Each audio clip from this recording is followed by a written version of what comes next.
Easter morning at the tomb.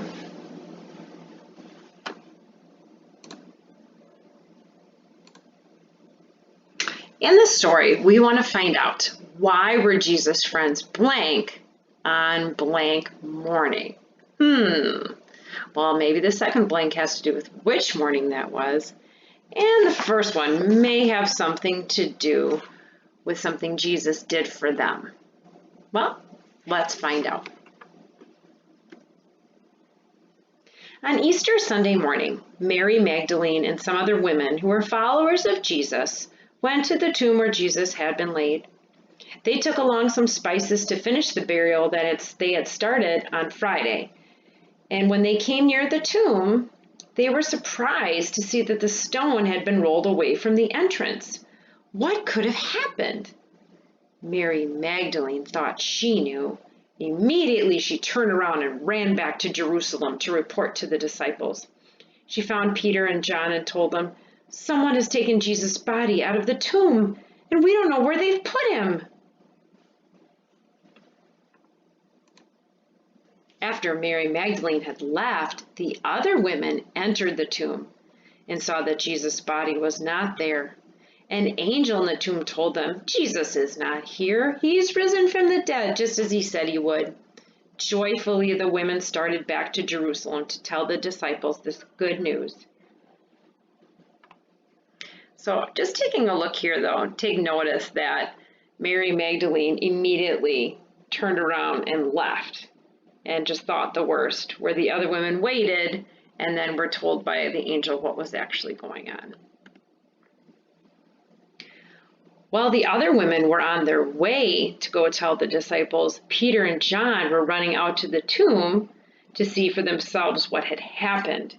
Remember, Mary Magdalene ran back first before the women got there, told Peter and John. Now Peter and John are coming back to the tomb to see it for themselves. John got there first, and he looked into the tomb and saw the empty strips of linen cloth lying there. But he did not go inside right away. Peter, though, rushed right into the tomb when he got there. He, too, saw the empty strips of linen cloth. He also saw that the cloth that had been used to cover Jesus' head, and it was not lying with the other linen wrappings, but it was folded up and lying in a place by itself, like that. Peter wondered what had happened. Well, then John entered the tomb. He's kind of sick of sitting back there. And he actually went in there with Peter, and he looked at the empty linen wrappings and the neatly folded headcloth lying by itself. And what he saw convinced him that Jesus had risen from the dead. But Peter and John still didn't understand that the scriptures had prophesied that Jesus would rise from the dead. And the two of them went back to Jerusalem to find the other disciples. Well, meanwhile, as the women were on their way to Jerusalem, Jesus himself suddenly stood in the road before them.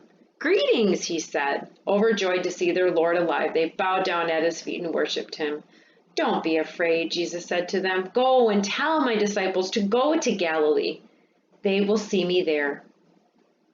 Filled with joy, the women continued on their way, and when they found the disciples, they told them their wonderful news. "We have seen the Lord." But the disciples would not believe what the women told them. The women's words seemed like foolish talk to them. Realized, too, that Peter and John had not made their way back. So, we wanted to find out, why were Jesus' friends comforted on Easter morning? So it looks like they were comforted. And when was that? Easter morning. And we found out that Jesus' friends were comforted because Jesus had risen. And what a comfort that is to us, that we know that our Savior died and rose again. How awesome is that?